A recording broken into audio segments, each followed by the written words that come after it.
So I'm going to just leave this open. So I'm sure you probably have some notes or some questions that you want to direct to each other. So who would like to just jump right in and get going with that?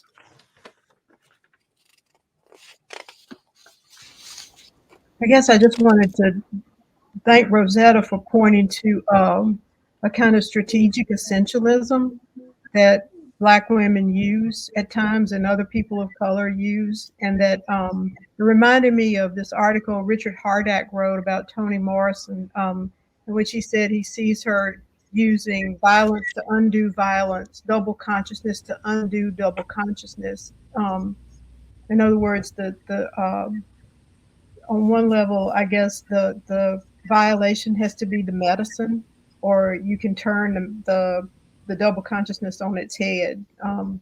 When I was listening to you talk about Hurley, I thought, in a way, she was deploying that strategic essentialism to get the work done. You know.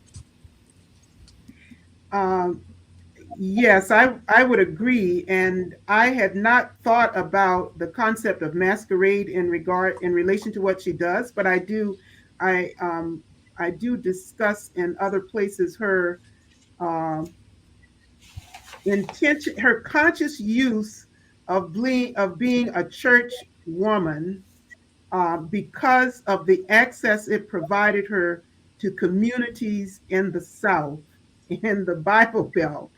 Um, which is not to say that there was not some part of her that was deeply invested in that identity, but I think she also was very much aware of what it provided for her. So that I think the idea of masking within the masquerade, and actually a kind of, and Dr. Wimbush uses this, in fact, it's his term, triply masking, is in part what she was doing because yes, yes. So I agree. I agree. Yeah, thank you. Thank you. Mhm. Another topic I, or question, I Kimberly? just wanted to, I want to, can you hear me? Yes, we can hear Okay, you. I Yeah. wanted to just respond to that to say that I imagined a particular aesthetics of the church woman masquerade that was on so many levels, the physical and the linguistic. So I think that's very powerful. It conjured images in my mind. So I Uh, appreciate that. yes, absolutely. And in fact, when I saw your images, I thought I should have at least shared one photo of Hurley with her Madam C.J. Walker type coiffed hair and her always smartly dressed. And just so yes, absolutely, absolutely. Right, that's its own mask. And the Yeah. other thing that really stood out for me, Dr. Majid, that you spoke of the slave ship as Equiano's rite of passage, which is just a powerful image. I could see it as a poem as I could the actual situation. And I wonder if you would say a little bit more about that. Yeah, it's a insight a lot of literary critics make who are using Victor Turner's work to think about liminality and the idea that Equiano passed from childhood into adulthood on the slave ship. And it really resonated with work I'm thinking about with Charles Long right now because he has this beautiful essay about the consciousness that Rosetta was talking about of the consciousness of the whole and the consciousness of the deck, and how two forms of mind were on that ship, even though the enslavers could not acknowledge that two forms of mind were on that ship. So, two forms of American identity were being performed and created on the slave ship. And I thought, we see in the narrative Equiano's sometimes in the hold, but he's also on the deck because he's so young. They don't feel any Mm-hmm. fear of him. So he's going back and forth between these modes of consciousness and integrating them into his own identity. I just think it's really fascinating. Um, and it, on a level, this sounds really bad, but my sense of rite of passage on the slave ship is a descent. It's a descent into abjection, a descent into a dark night. And the question is, can people ever escape that descent? And Equiano's mobility allows him not to completely descend into absolute darkness. I think he's an amazing figure. Absolutely. Yeah. So I was thinking, Carolyn, as you were speaking about the rites of passage, of a story that I heard someone share recently about a Black man returning from prison. And he was actually part of a retreat and saying that he had left prison, but he had never returned. And so in that retreat, it's like he was sentenced, he was separated from his family. So there was a separation, there was the descent, the hard night of the soul during the incarceration, and then the release, but not the return. And he said that he felt like he had never returned because there was nobody there to welcome him. There was nobody there to give him a sense of belonging. He didn't have a place to re-enter. And so that metaphor made me really sort of think about the social history of Black people in America, the separation, the descent, the dark night, the liminality, the bottom of the boat. And then this ongoing struggle to return, through many masquerades, through many unveilings, through many ways of play and ritualizing.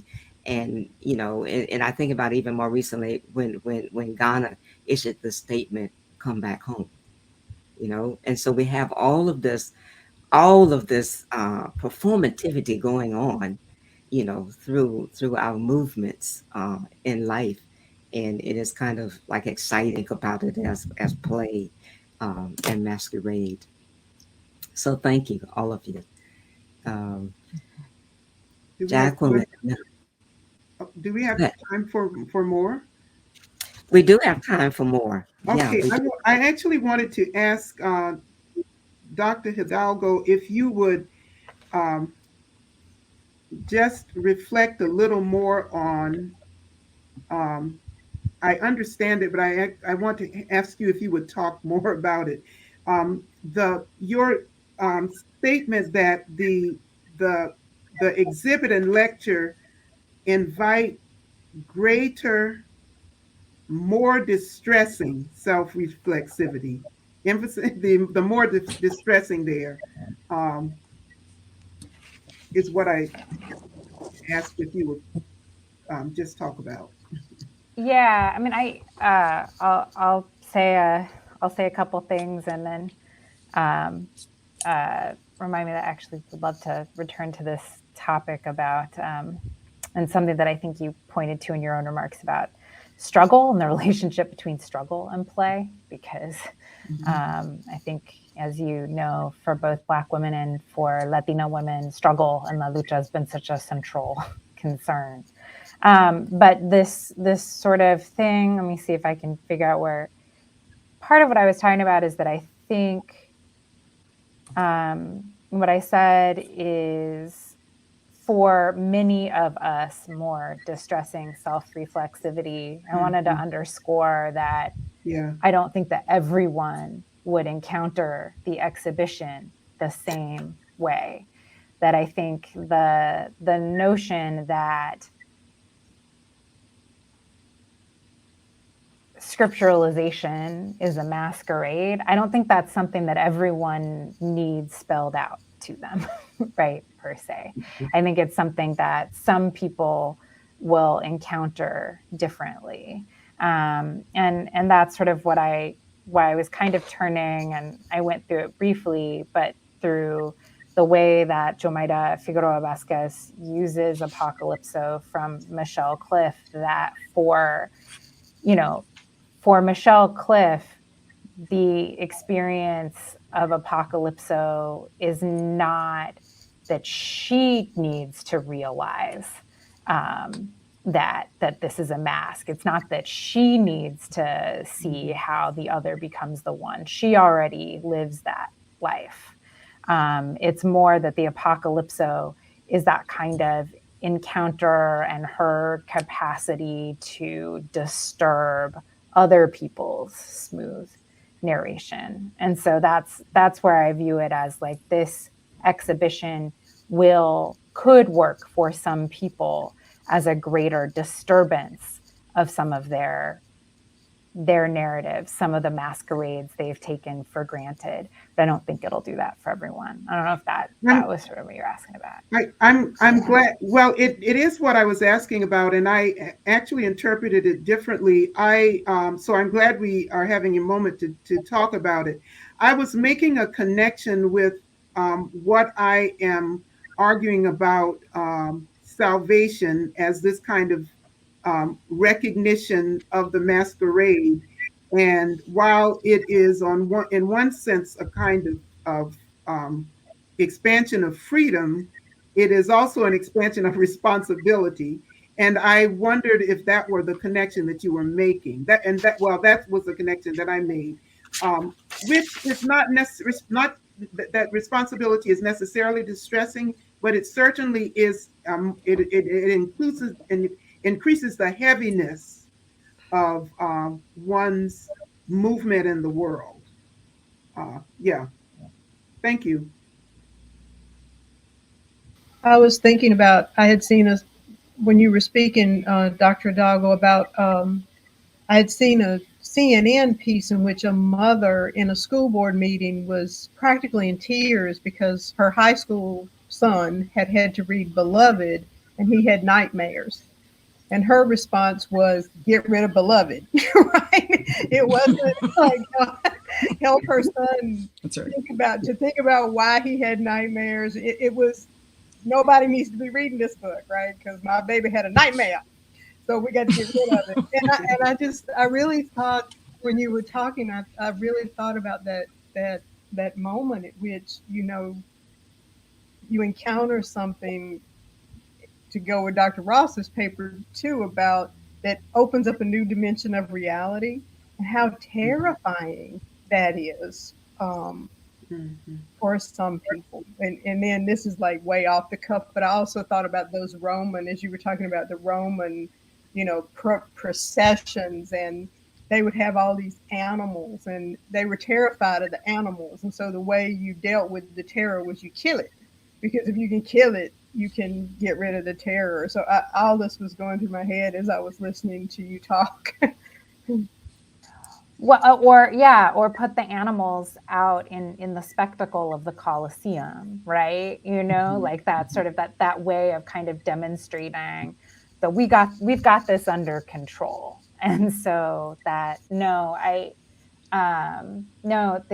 you for that. I was reading that story as well. I didn't watch the Women in Tears. I read about it. I have found in the last couple of years that I really can't watch the news so much anymore. I can only read about it. Which is its own interesting problem in the era of masking. But one of the questions that I think that comes up in my other, in the kind of line of work I'm in, is trying to make people understand the difference between creating classrooms of mutual respect where students from minoritized backgrounds can have a space in which they can learn freely and respectfully, versus also having spaces where certain other students do have to be pushed and they have to be okay with the discomfort of that, and that their discomfort is actually required. One of the things that came up when I was talking about the use of masquerade, and Professor Wimbush pointed to this a little in his remarks, the work of Huizenga on play. I was talking to a colleague about this yesterday, about like what it is to actually say that it's all play when part of the work of dominant logics is to try to control where the spaces of play are. And here I was thinking about one of the things I'd actually like to hear, Dr. Jordan, if you're up for, is I actually wanted to hear a little bit of what you didn't get to fill us in on at the end of your presentation, which is just a little bit more about what was the kind of play and masquerade going on there. You gave us like a little snippet, but I just would like to know more, since I learned a lot. I've learned a lot both here and at the ISS meeting last about ballet that I didn't know. So. Yeah, and I ran out of time. So I guess the question that I want to pursue is the masking of the flesh, the masking of the flesh in that idea of the hold and the deck, and how does that propel the practice of classical ballet forward, but then the masking of the flesh as evidenced through Agon, choreographed by George Balanchine, a white Russian choreographer, specifically on Arthur Mitchell and Diane Lane, and a kind of masking or remasking of the flesh, the limbs, and then the whole piece is an intertwining of their limbs that are part covered and part uncovered. So it's literally tying knots, almost making pretzels. And what statement is made by the dancers' bodies, but also what is it that the choreographer is attempting to do, Russian immigrant, into a very harsh U.S. civil rights moment. And I think that there's a lot there that propels the notion of Black flesh, staged Black flesh forward. But I want to press on it some more. So I had a clip. So when we get together again, Jackie, I'll show you my little 2-minute clip, because it's quite astonishing to see for mid-century, to see how physically open it was. I mean, that you're seeing all the parts connected and making and remaking. So we have about 3 minutes, I think, 2 minutes now, 2 minutes. So if anyone would like to take those last 2 minutes before we actually convene for the musical interlude, you have the opportunity to do that. I'm not going to take the last 2 minutes, but I actually wanted to ask Dr. Jordan if she would just say a word more about what I understood you communicating as the contrast between Equiano's saying, though we had no places of worship, in the face of dancing and drumming and singing and so forth. Yeah, I feel like, or it arrives at my mind as if he is in conflict with himself to say that we had no place of worship, but then he presents his image. I mean, you can see it unfold in your mind, you can hear it, you can feel it, all that as he describes it. But then it just seems so out of place to say, but we had no place of worship. But this Black flesh was the place of worship, which is what enabled the movement through the diaspora, that these repertoires aren't lost, because the flesh was the place of the repertoire. So where the flesh went, the repertoire went. So that's what I thought. And like I said, that in my readings of this, it just hadn't hit me like that before. It's like, but you're contradicting yourself to say we had no place of worship in that description. Right. Yeah, that phrase hit me in the same way. That statement hit me in the same way. Yeah. Yeah, absolutely. That registered with me as well. So thank you for bringing that up and for asking the question as well. So we will wrap up the panel. So thank you all very much for your questions, your exchange, your presentation, and we will recess for our musical interlude. We will come back with the Q&A session. Thank you. Thank you.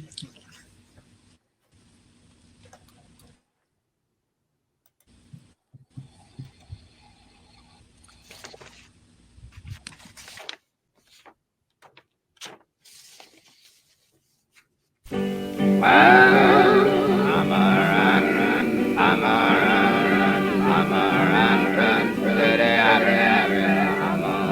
Well, I'm a run, well, I'm a run, city out of heaven. Oh, great was preaching the gospel, he's standing with the 11 men. I'll show you one in heaven, and you just don't come in. I'm a run, I'm a run, I'm a run, city out of heaven. Well, have me to run, have me to run, have me to run to the city out of heaven. Oh, Peter was preaching the gospel, he's standing with 11 men. I show you one that's in heaven, after you would just only come in. I'm a run, I'm a run, I'm a run to the city out of heaven. Well, I'm a run, I'm a run, I'm a run, city out of heaven. Hey, let me tell you my sin, if you wanna join in the band, well, you got to be converted and to give the preacher your hand. I'm a run, I'm a run, I'm a run to the city out of heaven. Yes, I'm gonna run, Lord, yes, I'm gonna run the city out of heaven. Well, Holy Ghost is a mystery, all steady in the land.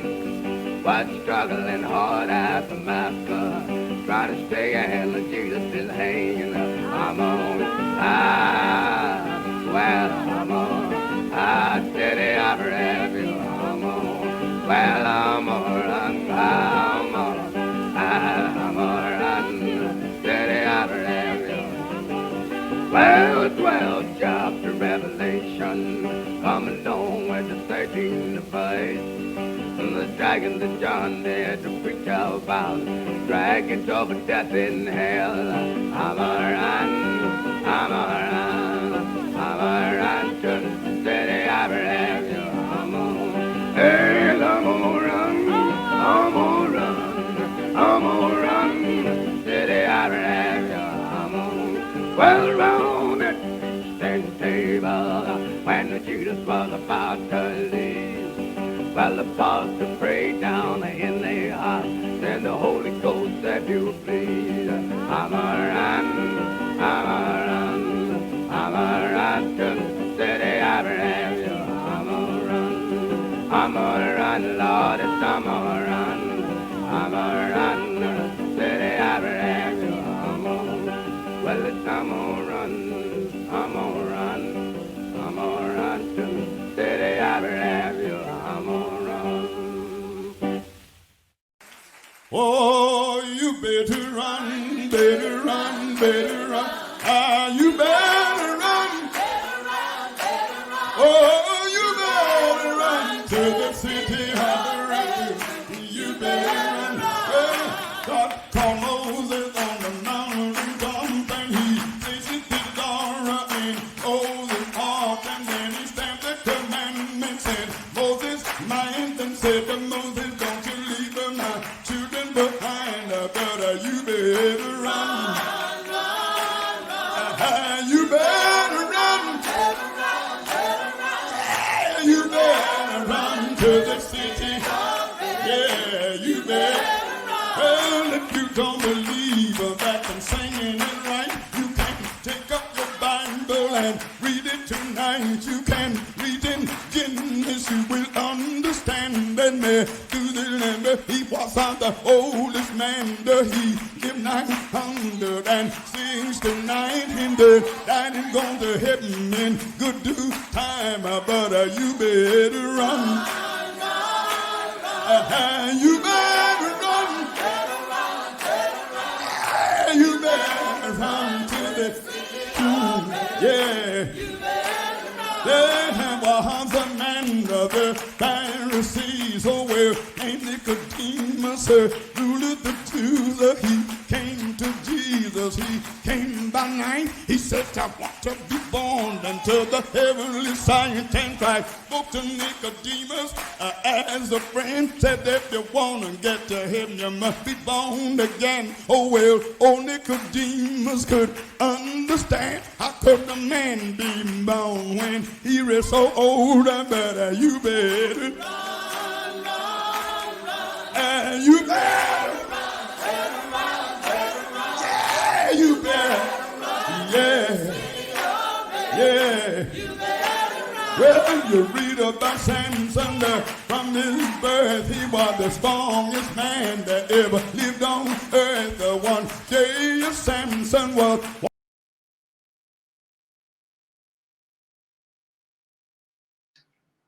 Yeah, well, we need to. You want to take it back? Yes, better do that. Please.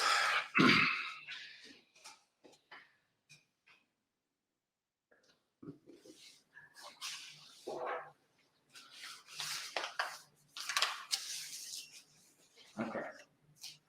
Enough for that.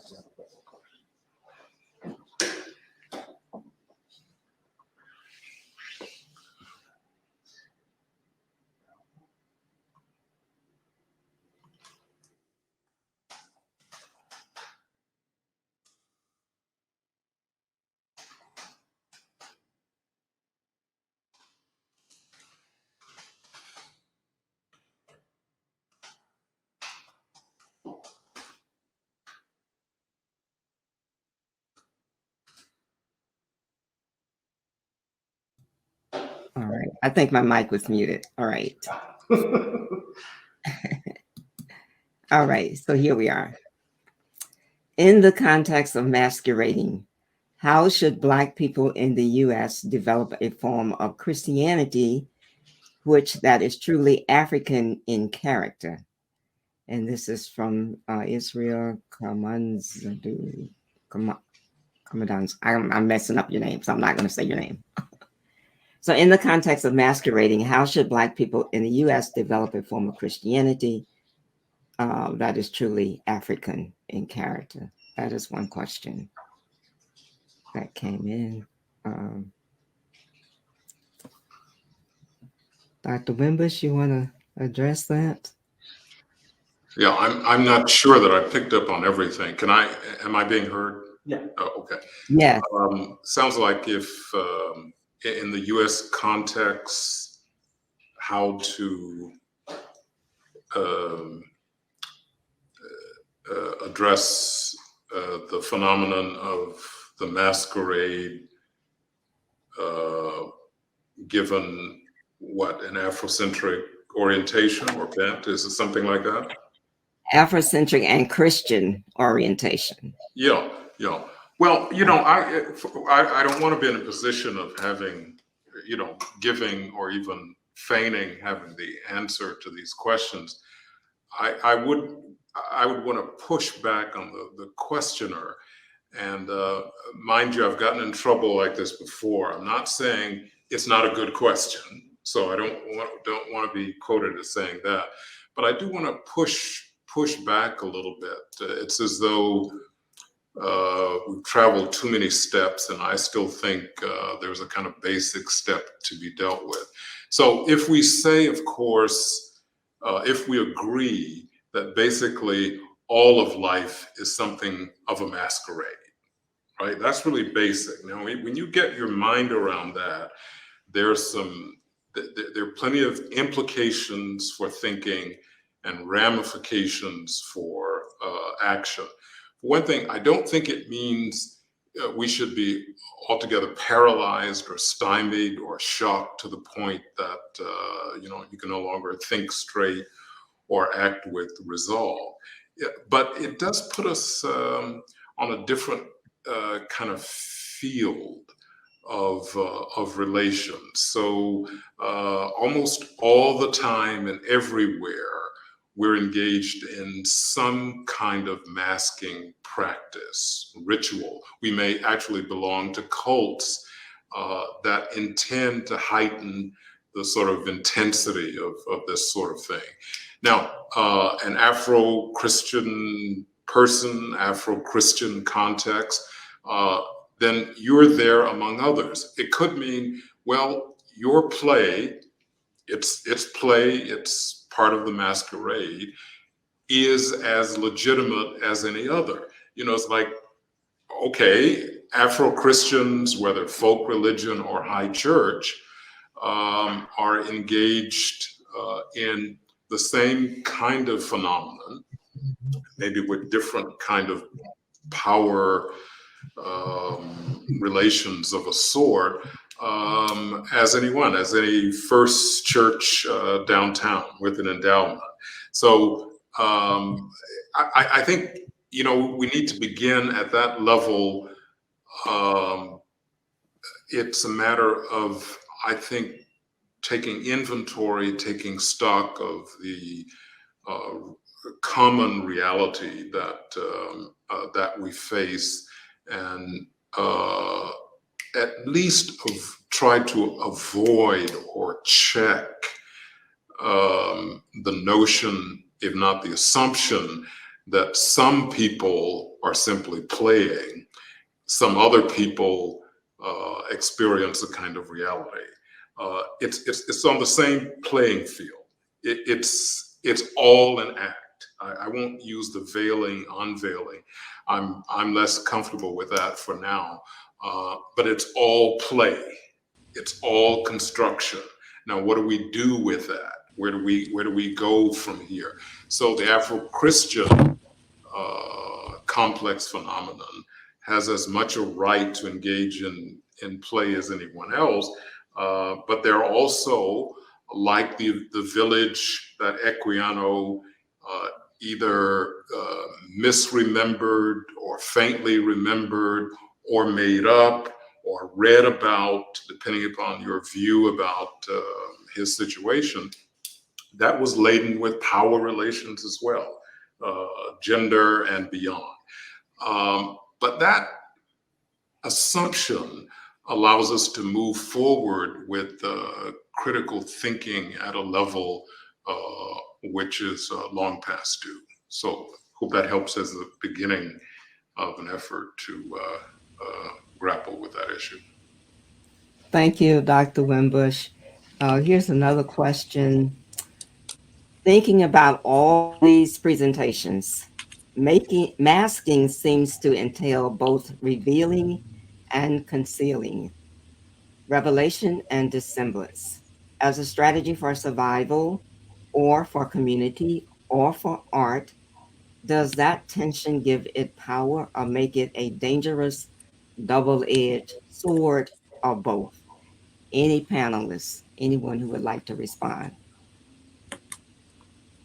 I'd say both. I think the danger is creating a mask you can't take off your face.